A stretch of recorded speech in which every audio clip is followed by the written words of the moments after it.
All right, folks, we're going to be talking about the AT&T earnings. They were uh, great. They were amazing. The stock really responded positively.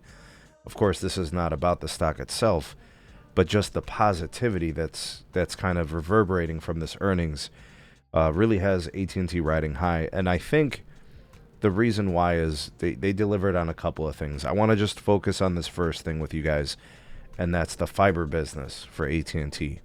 They now have 10.4 million fiber subscribers. 32, I think it was more than 32 million fiber addresses passed. So this is something that has a lot of success for them. They added 283,000 fiber ads this quarter, and this continues a streak of I don't know, we're approaching 30 consecutive quarters. It's getting pretty close, I think. I have to go back and check my notes, but consecutive quarter after consecutive quarter, year after year, where they just continue to add over 1 million subscribers in fiber each year, and then over 200,000 every single quarter. It's clearly a strength for them, right? And the fiber revenue is up 13.6%. I saw that in some of the numbers. I did notice that the ARPU is down. And I think what's happening is because of the softness within the economy, I think some people are moving down the rate card.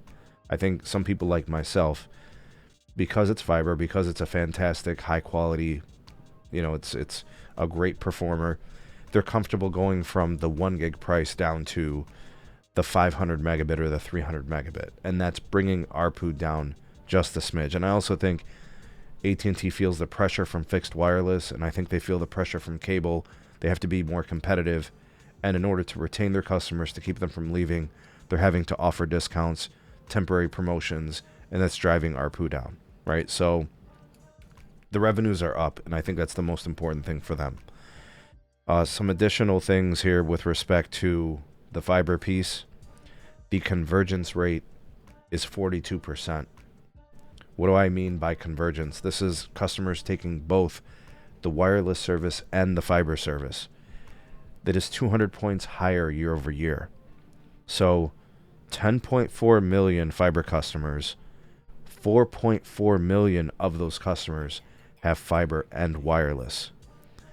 AT&T is trending up in this convergence piece. They have huge momentum and strength in fiber. It helps their businesses bottom line, top line.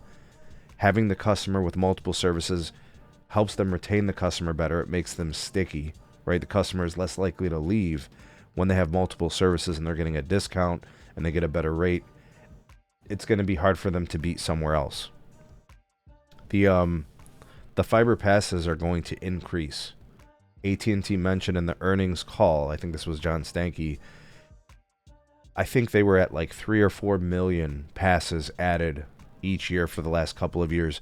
That's going to accelerate to 5 million. So they're going to be adding even more at a faster pace, which is kind of astonishing because they're acquiring Lumen, and those ads don't have anything to do with Lumen per se, right? So they're going to build outside the Lumen footprint. They're going to leverage Gigapower, just the native AT&T fiber build. They're going to get to 40 million passings almost instantly. I think the end game for them is to get to 60 million passings by the end of the decade. And I don't know. I was looking at some of the other statistics. This one I thought was interesting. They only have a 2% annual increase in cost per passing.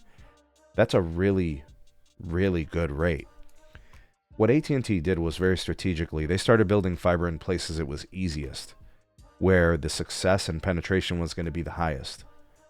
Which means now they're going to go into places where they have to compete a little bit more. They're going to have to be a little bit more price competitive. They're going to have just better competition, right? The companies they're going to be up against competing for customers are going to be established players with good pricing. It's going to be harder for for AT&T to take. And then, of course, they still have the fixed wireless competitors in Verizon's 5G home internet and T-Mobile's 5G home internet.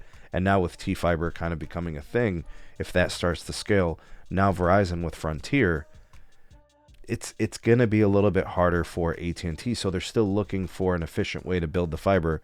And it looks like they've kind of found that spot, that number that they like. Here are quotes from John Stankey. Where we have fiber, we win. Where we have fiber and the wireless, we have lower churn. He was also quoted as saying, we're not leading with uneconomical device offers. Who is that shot at? I think that's a shot taken at Verizon, namely. But they've got a new segment that they call advanced connectivity. It's 5G and fiber convergence. That's what this is about. A sticky customer that isn't going anywhere because they feel they're having the best of both worlds. A single bill that has both of these services together that offers them a small discount that they enhance the value with. Look, they added 421,000 net adds in wireless customers. They added 280-some thousand fiber customers. A bulk majority of their wireless customers, or I should say the other way, a bulk majority of their fiber customers, right, are because the wireless and the fiber piece are together. 280,000 fiber, 421,000 wireless, 42% converge. Do you guys see why they focus on fiber? It's really clear. Retention, value, customer stickiness, one hand washes the other. Are you still asking the question, why did Verizon want Frontier so badly? Because convergence is the key. They want the customer on both services. This is a huge video for understanding what AT&T is doing and understanding the industry. This is what Verizon is doing. This is what T-Mobile is trying to do. This is what cable does with their home broadband and wireless service. It's convergence. They want the customer on both services. AT&T is doing it and doing it well. This is huge for them. Let me know what you guys think of their quarter and their numbers. Let me know what you think of their strategy. They're not worried about wireless, people. They get wireless customers because they get customers on fiber. That's what AT&T is doing. Drop me your comments, like, share, subscribe, check out some more videos. We'll see you guys soon on the next one.